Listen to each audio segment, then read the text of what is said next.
জয়নিতায় গৌর হরিবল। আগামী মাঘ মাসের শুক্লপক্ষে যে একাদশী, সেই একাদশী কবে এবং একাদশীর পারণই বা কোন সময়, এবং এই একাদশীর মাহাত্ম্য কথা আমরা আসুন শ্রবণ করি, জেনে নিই কবে একাদশী এবং পারণ কবে।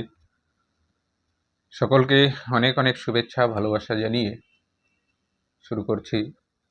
ভিডিওটি যদি ভালো লেগে থাকে, যারা ইউটিউব থেকে দেখছো তারা একটু চ্যানেলটি সাবস্ক্রাইব করে পাশে থাকবে, এবং যারা ফেসবুক থেকে দেখছো তারা পেজটি ফলো করে লাইক কমেন্ট করে এবং একটু শেয়ার করে দেবে, যেন সকলেই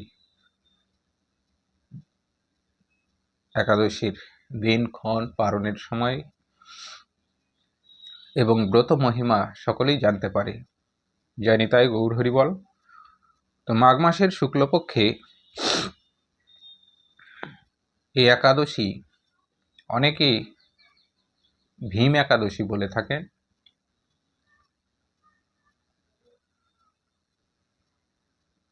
অনেকে জয়া একাদশী বলে থাকেন, অনেকে ভৈমী একাদশীও বলে থাকেন। বিভিন্ন নামে প্রসিদ্ধ এই একাদশী ভৈমী বা জয়া একাদশী, অনেকে ভীম একাদশীও বলে থাকেন।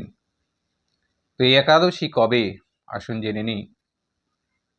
আগামী 25শে মাঘ, ইংরাজির 8ই ফেব্রুয়ারি রোজ শনিবার, গোস্বামী মতে আদ্য একাদশীর উপবাস। আরও একবার বলি, 25শে মাঘ, ইংরাজির 8ই ফেব্রুয়ারি রোজ শনিবার, ভৈমী বা জয়া একাদশী, পত্যান্তরে ভীম একাদশী ব্রত। পারণ পরের দিন 26শে মাঘ, ইংরাজির 9ই ফেব্রুয়ারি রোজ রবিবার, সূর্য উদয় থেকে 10টা 1-এর মধ্যে পারণ সময়। আরও একবার বলে রাখি, পারণের দিন 26শে মাঘ, ইংরাজির 9ই ফেব্রুয়ারি রোজ রবিবার, সূর্য উদয় থেকে পূর্বাহ্ন 10টা 1-এর মধ্যে পারণ। অবশ্যই সকলেই সময় মতো পারণ সময় মতো সেরে নেবে, কেননা একাদশী ব্রত করে সময় মতো পারণ না করলে সে একাদশীর ব্রতের ফল লাভ হয় না। তো এবার আসুন জেনে নিই এই ব্রতের মহিমা কীর্তন। ভৈমী বা জয়া একাদশী বা ভীম একাদশী বলতে পারো, এই একাদশীর মহিমা কীর্তন শুনে নিই। এই একাদশী কথা শ্রী শ্রী পদ্মপুরাণে যুধিষ্ঠির কৃষ্ণ বার্তারূপে ব্যাখ্যান হয়েছে। যুধিষ্ঠির এবং কৃষ্ণের মধ্যেই এই একাদশীর কথা কথোপকথন হচ্ছে। যুধিষ্ঠির কহিলেন, ওহে জনার্দন, হে প্রিয়ে, হে মাধব, মাঘ মাসের শুক্লা একাদশীর একটু কীর্তন করো আমাকে। মাঘ মাসের শুক্ল একাদশী সম্বন্ধে একটু কীর্তন শোনাও। শ্রীকৃষ্ণ বললেন, শোনো হে পাণ্ডু কুমার, হে পাণ্ডু কুমার শোনো, সকল ব্রতের মাঝে এই একাদশী হচ্ছে সার। মাঘ শুক্লা একাদশী জয়া নাম ধরে, ব্রত কারিগণে ইন্দ্র নমস্কার করে। মাঘ মাসে শুক্ল একাদশীর নাম হচ্ছে জয়া, আর এই জয়া একাদশীকে, একাদশী ব্রত যারা করে থাকে, ইন্দ্র পর্যন্ত তাদেরকে নমস্কার করে থাকেন। ব্রত ফলে পাপরাশি পিশাচত্ব নাশ, অন্তিমেতে ব্রতকারী স্বর্গে করে বাস। এই ব্রত পালনে সমস্ত রকমের পাপ, পিশাচত্ব যা থাকে সমস্ত কিছু কিন্তু নাশ হয়ে থাকে, এবং অন্তিমে যখন তোমার দিন শেষ, এই ভবের মায়া ত্যাগ করে যখন সেই পুরনো ঘরে গোবিন্দের কাছে ফিরে যাবে, তখন নিশ্চয় তোমার স্বর্গে বাস হবে। ইহার মাহাত্ম্য কথা শোনো হে নৃপতি, স্বর্গলোকে নন্দ কাননে সচিপতি।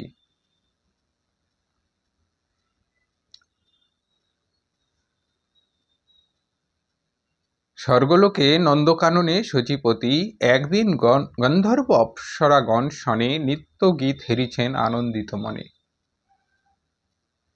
একদিন আনন্দের সঙ্গে নিত্য গীত শ্রবণ করছেন কে?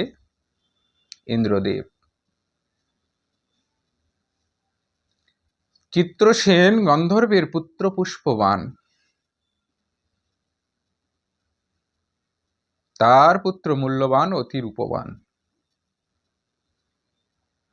চিত্রসেন গন্ধর্বের পুত্র, স্বর্গে যারা নৃত্য করে থাকে, অতি রূপবান।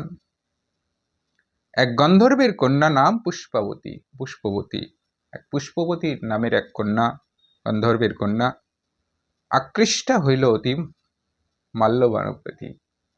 নৃত্য করতে করতে সেই গন্ধর্ব নারীর প্রতি সেই রূপবান গন্ধর্বপুত্র কিন্তু আকৃষ্ট হয়ে গেলেন। নিত্যগীত করে তারা হস্তে ধরি রঙ্গে, মোহিত কারণে তারা হইল তাল ভঙ্গে। তার প্রতি মনের মোহিত হয়ে যাওয়ার জন্যে কিন্তু তাল ভঙ্গ হয়ে গেল। এই বিপর্যয়ে দেখি নিত্য গীত মাঝ, দোহার প্রণয় বুঝি ক্ষুব্ধ দেবরাজ। এই নিত্য গীতের মাঝে এরকম প্রণয় দেখে দেবরাজ ইন্দ্র কিন্তু রেগে গেলেন, প্রচন্ড রেগে গেলেন। তবে শাপ দিলেন কামুকি দুরাচার, মোর শাপে হবি দোহে পিশাচ আকার। ইন্দ্রদেব তখন কিন্তু সেই দুজনকেই অভিশাপ করলেন যে তোমরা পিশাচ হয়ে যাও। সেই ক্ষণে মাল্যবান আর পুষ্পবতী, এই দুজন যে নৃত্য গীত করছিলেন, তারা কিন্তু দুজনেই সঙ্গে সঙ্গে সবার মাঝারে ধরে পিশাচ মূরতি, সবার মধ্যেই কিন্তু তখন পিশাচের মূরতি ধরে নিলেন। অনন্তর স্বর্গভ্রষ্ট হয়ে দুইজন, হিমালয়ে আরম্ভিল দুর্বহ জীবন। তারপরে কি করলেন? দুজনেই কিন্তু সেই স্বর্গভ্রষ্ট হয়ে হিমালয় পর্বতে এসে দুজনেই দুর্বিষহ কষ্টকর জীবন পালন করতে লাগলেন। উভয়ে সর্বক্ষণ চিন্তা করে অতি, কেমনে মোচন হবে এমনই দুর্গতি। সারাক্ষণ শুধু চিন্তা করে যে কিভাবে আমরা এই পাপ থেকে উদ্ধার হতে পারবো। এই রূপে কিছুদিন হইল বিগত, একদা উদয় হইল মাঘী শুক্লা জয়াব্রত। এভাবে কিছুদিন থাকতে থাকতে মাঘী শুক্লাব্রত এলো। দেবক্রমে দেশ শূন্য উভয়ের মন, সেই দিন নাহি করে জীবের হিংসন। সে পিশাচ যেহেতু হয়েছে, কিন্তু সেই মাঘী শুক্লা একাদশী যেদিন এসেছে, সেদিন কিন্তু আর তারা কোনো মতেই কোনো হিংসা কর্ম করলেন না। কোনরূপ আহার্য না গ্রহণ করিয়া অতিশয় দুঃখে রহে উপবাসী হইয়া। কোনো কিছু আহার গ্রহণ করলেন না, উপবাসী হয়ে রইলেন। রাত্রিকালে অবসন্ন হইল দুজন, নিদ্রা না হইল অতি ঠান্ডার কারণ। রাত্রিকালে অবসন্ন হয়ে থাকলেন, নিদ্রা কিন্তু হলো না। এই রূপে জয়াব্রত সাধিল অজ্ঞাতে, মুক্ত হইল দুইজন পিশাচত্ব হতে। অজ্ঞাতেই কিন্তু তারা দুজন এইভাবে ব্রত পালন করে ফেলেন, জ্ঞানী নয়, অজ্ঞানী। তারপরে কি হলো? তারা কিন্তু সেই পিশাচত্ব জীবন থেকে মুক্তি লাভ করলেন। শাপ মুক্তে মাল্যবান আর পুষ্পবতী পুনরায় হইল রূপবান রূপবতী। শাপ মোচন হয়ে পুনরায় কিন্তু তারা রূপবান হলেন এবং রূপবতী হলেন। জয়াব্রত প্রভাবিতে দিব্য দেহ ধরি স্বর্গলোকে উপনীত বিমানেতে চড়ি। তারা কিন্তু এই জয়াব্রতের প্রভাবে দিব্য শরীর লাভ করলেন এবং স্বর্গ বিমানে চড়ে স্বর্গে গমন করলেন। বিস্মিত বাসব তাহাদের আগমনে জিজ্ঞাসিল শাপ মুক্ত হইলে কেমনে। বিস্মিত হয়ে সকলে জিজ্ঞেস করছেন তোমরা শাপ মুক্ত হলে কি করে। মাল্যবান কহে তবে সকল বৃত্তান্ত, যেই রূপে অজ্ঞানের সাথে একাদশী ব্রত। মাল্যবান তখন সমস্ত বৃত্তান্ত কিন্তু বললেন যে কিভাবে তারা এই জয়া একাদশী ব্রত অজ্ঞানে করে ফেলেছিলেন। সেই জয়াব্রত ফলে বাসুদেব প্রীত দোহার করেন পিশাচত্ব বিদূরিত। সেই জয়াব্রতের ফলে গোবিন্দ আমার প্রীতি হয়ে পিশাচত্ব বিদূরিত করলেন। দেবরাজ কইলেন শোনো মাল্যবান, আমরাও পূজ্য তুমি, আমারও পূজ্য তুমি মহাভাগ্যবান। মাল্যবানকে তখন দেবরাজ বলছেন যে আমারও আজ থেকে তুমি পূজ্য হলে। একাদশী উপবাস যে জন করয় সেই জন আমার পূজ্য নাহিক সংশয়। দেবরাজ ইন্দ্র বলছেন যে জন একাদশী ব্রত করে সেজন আমার অতি প্রিয় হয়। অনন্তর দেবরাজ করিয়ার সম্মান উভয়ে লাগিয়ে দেন শ্রেষ্ঠ বাসস্থান। তারপরে দেবরাজ ইন্দ্র সেই মাল্যবান আর পুষ্পবতীকে কিন্তু শ্রেষ্ঠ বাসস্থান দিয়ে দিলেন। পুষ্পবান মাল্যবান আনন্দ উল্লাসে সুখের জীবন আরম্ভিল স্বর্গবাসে। তারা আনন্দ উল্লাস করতে করতে সুখের জীবন স্বর্গে তখন স্বর্গবাস করতে লাগলেন। ব্রহ্মহত্যা আদি পাপ রহিয়াছে যত, সকল বিনাশ করে এই জয়াব্রতে। ব্রহ্মহত্যা আদি পাপ, যত কিছু পাপ আছে এই জয়াব্রতের ফলে কিন্তু সকল বিনাশ করে। সর্ববিধ দান ফল এই ব্রত দ্বারাই, আর সর্বযোগ্য ফল প্রাপ্ত হয় তাই। সর্বযজ্ঞের ফল লাভ হয়ে থাকে এই একমাত্র জয়া একাদশী ব্রত করার ফলে। আর কোটি কল্প কাল পরম উল্লাসে রহে সেই নিত্যধাম শ্রী গোলক বাসে। অন্তিমে যখন তোমার দিন শেষ হয়ে যাবে,